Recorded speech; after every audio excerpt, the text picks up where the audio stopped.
All right, here we go. Here, I always have to figure out how I'm on a different computer. How do I make this look like just uh duplicate. There we go. Hi. Okay, Crim 1, Chapter 5, Overview of Policing. Okay, so I don't think this chapter is crazy quite as long as the other ones. But, oh my goodness, there's no, anyways, defining policing. So what is policing? Law enforcement, policing, kind of the same thing. Most police officers' daily activities, although really do have very little to do with actually enforcing the law, which seems kind of crazy, but is actually true. A lot of the stuff that they end up doing has nothing to do with enforcing the law, which is kind of annoying, I'm sure, for police officers, and frustrating. But police officers are individuals to whom society has granted the power to use physical force when they deem it necessary or appropriate. Think about that. What other job can you think of that where a person can actually legally use physical force when necessary? Not very many, not very many. So it's quite a responsibility that police officers have. So this is kind of a slide that talks about the history of policing from, back in the 1700s to current day. I guess I should go through these. Vigilantism is kind of eye for an eye. People basically, if you did something to someone's family, their family got even with you. 1740s to 1840s, they had slave patrols. So basically, slaves were forced to stand patrol or patrol the property of the slave owners. The English model, local patrol force had limited authority.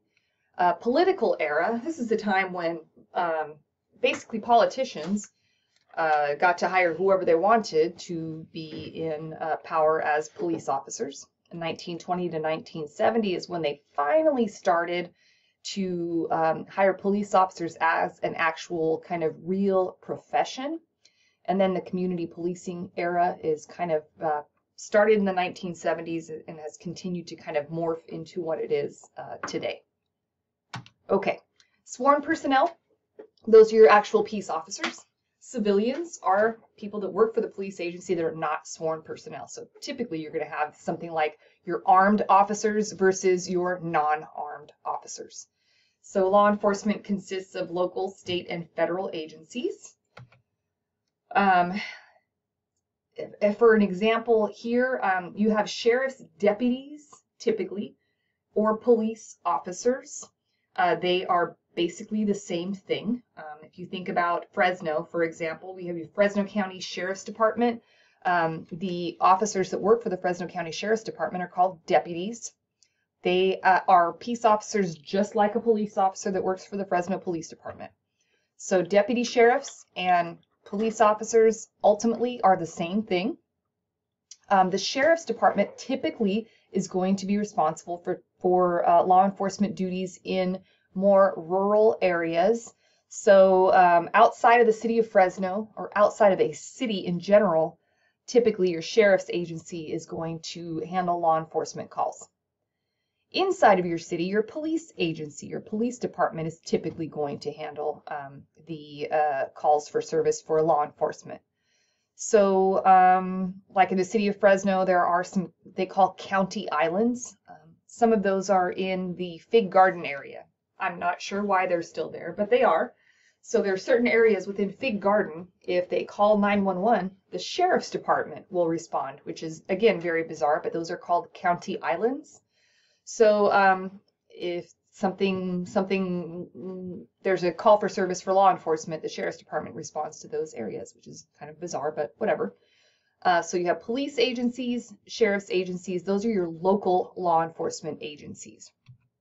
State agencies, things like the California Highway Patrol, Alcohol and Beverage Control, or ABC, as we call them. So there are different agencies that are controlled by the state. Typically, things like State Center Community Police, CSU, California State University Police, UC Police, University of California Police. Those are state agencies. And then federal agencies. There are a lot of those. FBI, DOJ, CIA, there's quite a few of them. They all have a different jurisdiction. So, for example, the FBI, their jurisdiction is basically any kind of law enforcement issue throughout the United States. California Highway Patrol, they would ultimately have jurisdiction within the state of California, whereas the Fresno Police Department, their jurisdiction would be basically, generally speaking, within the city of Fresno. Then we have the Department of Justice, agencies within the Department of Justice, kind of talking about what the FBI does, what the DEA does, the Drug Enforcement Administration. I'll kind of let you guys read this stuff.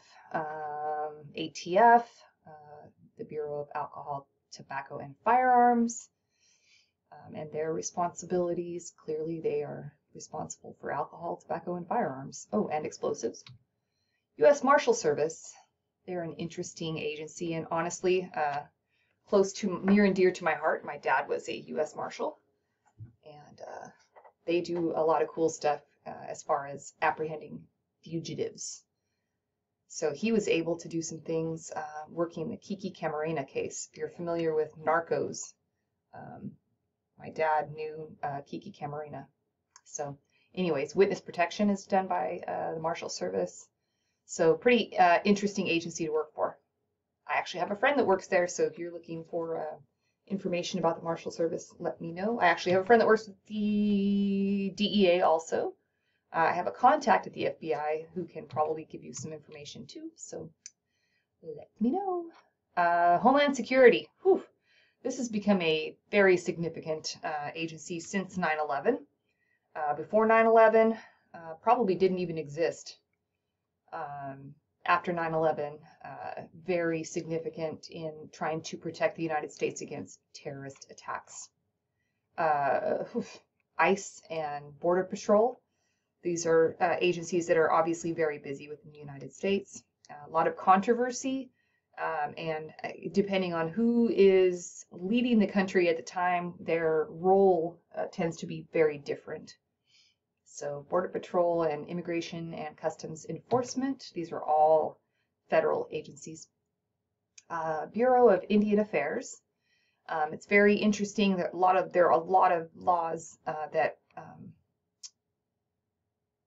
pertain to specifically Native Americans.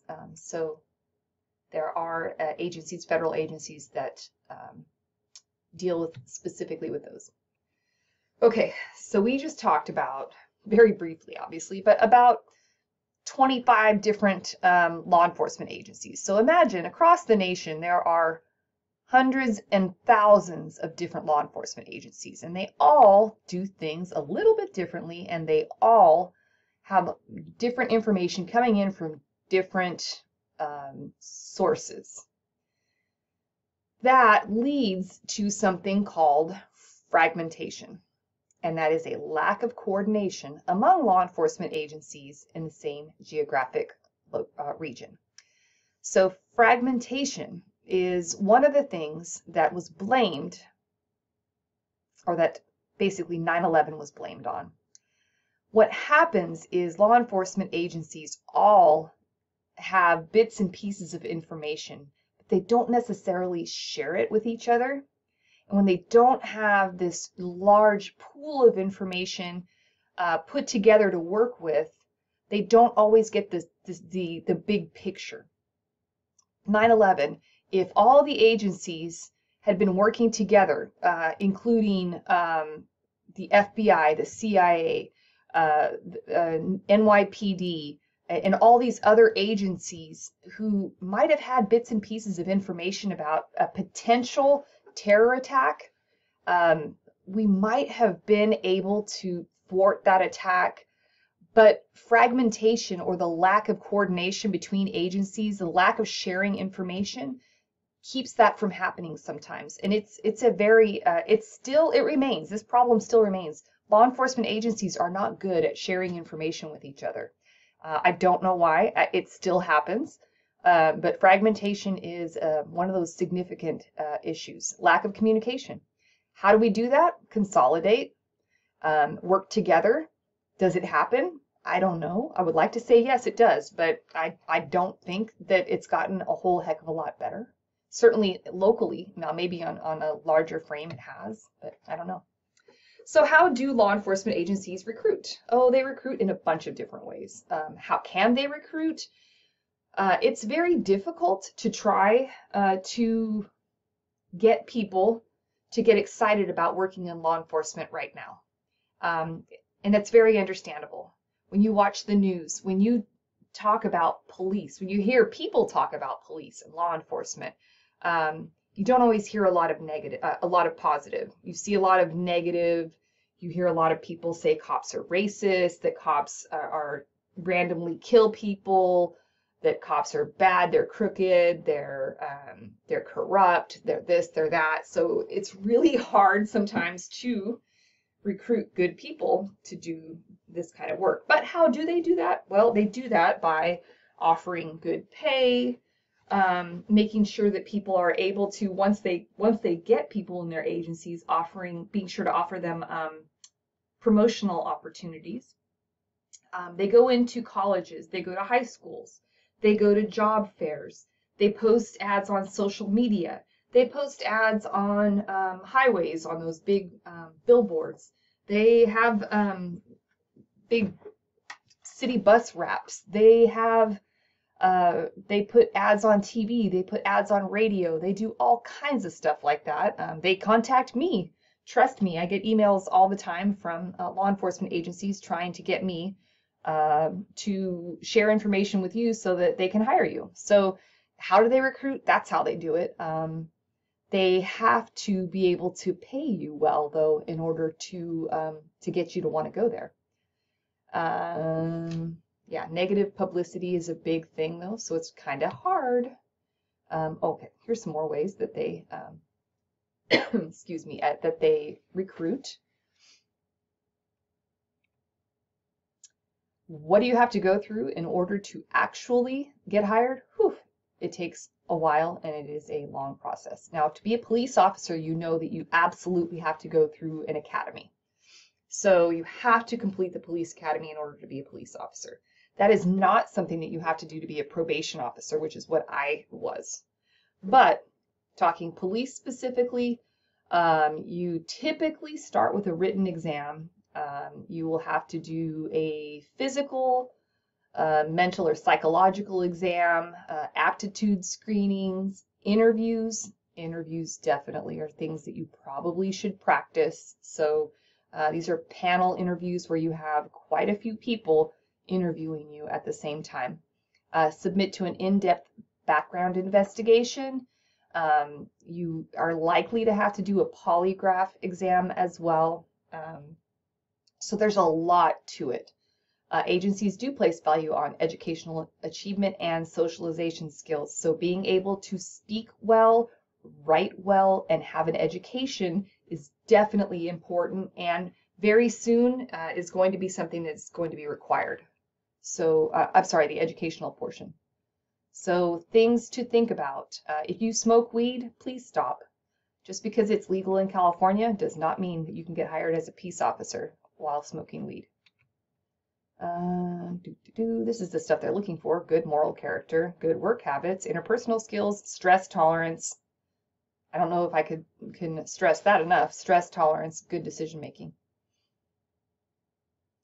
They are looking for minority and female candidates. Female representation can be increased by implementing policies and practices that impede potential disparate impact to females. I think that having female police officers is a great idea. As a female probation officer, I'm not going to claim that I know what it's like to be a female police officer because I was not one, but as a female probation officer, I can tell you that using my words was something that was very powerful. I was able to get myself out of a lot of very sticky, potentially dangerous situations by using my words. I'm not a big, strong, intimidating woman, but using my words got me out of a lot of really bad situations. Black and Latino candidates are more likely to be hired as police officers in cities with substantial minority populations. People are more likely to trust people who look like them or come from the same backgrounds that they are from. So these are positive things. Hiring people who look like your community is a positive thing.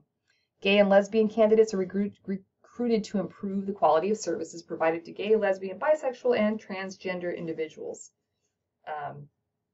So absolutely, absolutely, you want your police force to look like your community. That's really what you want. So here is a breakdown. There's a woman.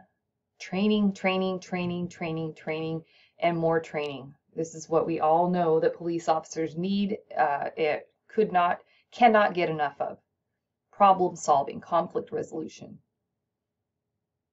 Problem solving, conflict resolution. I mean, you could say that about a million times. Yeah, each state determines their own training requirements. So yeah, training could not be more important. They emphasize adult learning.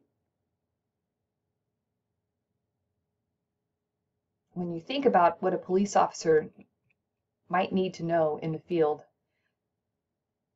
that bit of knowledge, the knowledge that a police officer needs to know is overwhelming. Every person they deal with might have a different issue. And there's absolutely no way that every officer could be prepared to deal with every possible situation that they could be faced with in the community. So I think we also have to have grace when dealing with police officers. Not every officer knows how to deal with a person with schizophrenia. Not every officer knows how to deal with a person who has epilepsy. Not every officer knows how to deal with a person who is high. Not every officer. I mean, consider all the possible scenarios a person could come across. People expect police officers to be able to deal with absolutely every scenario. How on earth could they possibly be trained to deal with every possible scenario? It's not possible. It's not humanly possible for a person to be able to be adequately trained to deal with every possible scenario. Yet we, in the community, expect police officers to be trained for everything. It's not possible. It's just not possible. Training, it definitely helps. It definitely helps. And being able to train leads to, the more they train, the more an officer is prepared to respond during an emergency. And it's just a fact. Police subculture. This is the part of the class that kind of makes me sad because I witnessed this firsthand with my dad. And unfortunately for him, it was a negative. It doesn't have to be a negative, but for him it was. But police subculture, attitudes, values, and beliefs. Most officers, it's kind of like they end up being kind of like soldiers. They're like brothers. They kind of feel like when they go out there to protect and serve that they have to have each other's backs because no one else does. I don't know if that makes sense. It's almost like an us against them sort of scenario because sometimes it actually is like that. Officers feel like they must support one another because honestly, they really do have to support one another. So that subculture can sometimes be a really positive thing and can sometimes be a really negative thing. And again, like I said, I witnessed the negative part of that. Blue code of silence, adherence to a code of conduct that places loyalty to fellow officers above all other values. This is the hard part because it happens. Officers will keep their mouth shut even if they see another officer do something wrong because they don't want to rat out a coworker, be seen as a rat, because they don't want to suffer the consequences, which could be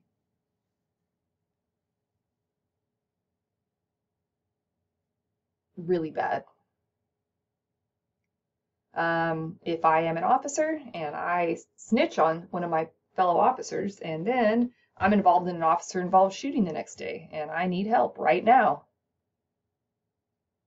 and I need all my officers to come and get my back right now because I'm being shot at, do I want them to hesitate and remember that I'm the snitch? Man.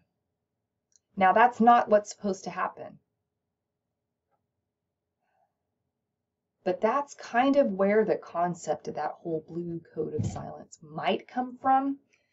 99% of the officers are wonderful human beings that are police officers for the right reasons. Just like any other line of work. 99% of doctors are wonderful human beings. 99% of teachers are wonderful human beings. Okay, maybe I'm giving us a little bit more credit than... But you know what I mean. Most people are decent human beings. But not all of them are. It's the same thing with any other kind of work. So, they need to maintain authority.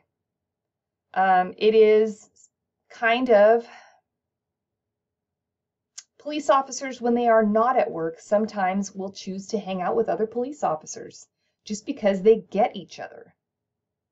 Unfortunately, that kind of segregates them from a group. If you're going out and hanging out with your friends over the weekend and you're like, oh, hey, this is my buddy John. John's a cop. Do you automatically go, oh, hey, I'm not going to do anything crazy, ha ha ha. Do you think that that might have something to do with why police officers kind of segregate themselves from the community? Maybe. So consider that when you're talking about that police subculture. My dad only hung out with cops. That's all we knew when I was a kid. And that wasn't necessarily a positive thing. However, I had two police partners at Hoover High School, and both were wonderful men who had wonderful families and were not at all like this. They were just normal guys living normal lives. So not everybody gets sucked into this negative police subculture thing. So that's a good thing. Police discretion. Officers absolutely positively do have a high degree of discretion.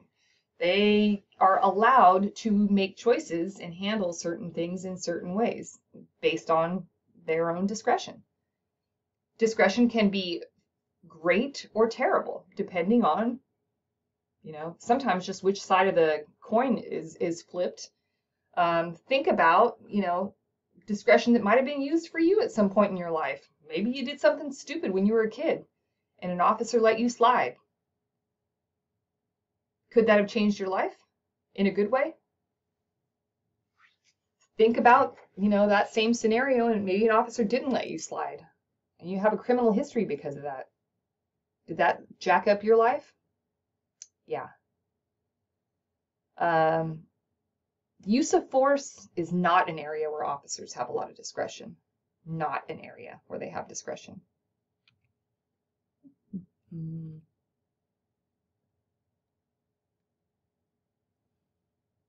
A lot of people would say that officers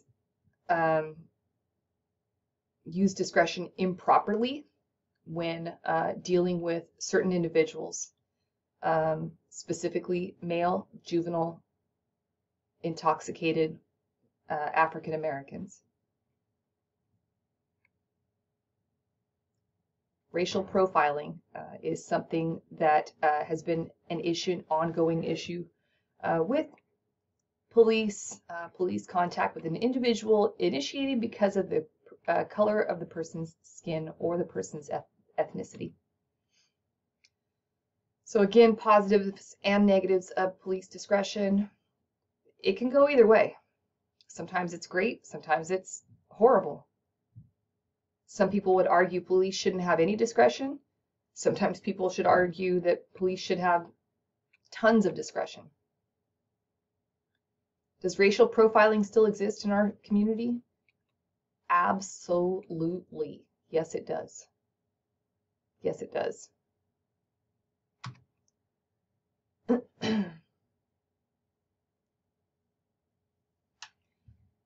Officers also have discretion when dealing with victims.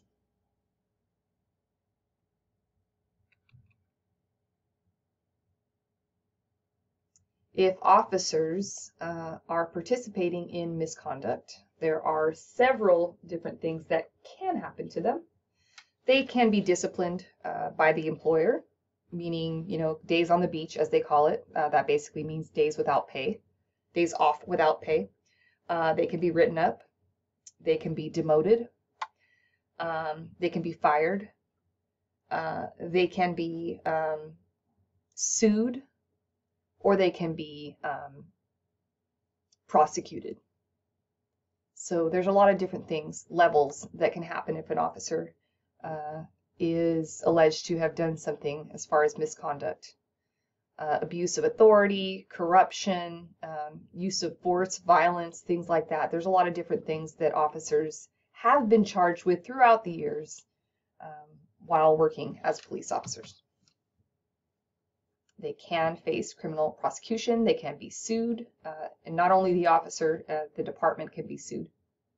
And gosh, every year the city of Fresno ends up paying millions of dollars for lawsuits after police officers are civilly charged in line of duty. Private security, I'm not really sure why. Yeah, private security really has nothing to do with police. So I'm going to kind of skip over this. I'm not really sure why we even have this in here. Blah, blah, blah. Key terms. Yeah, I made it under 30 minutes. Woohoo!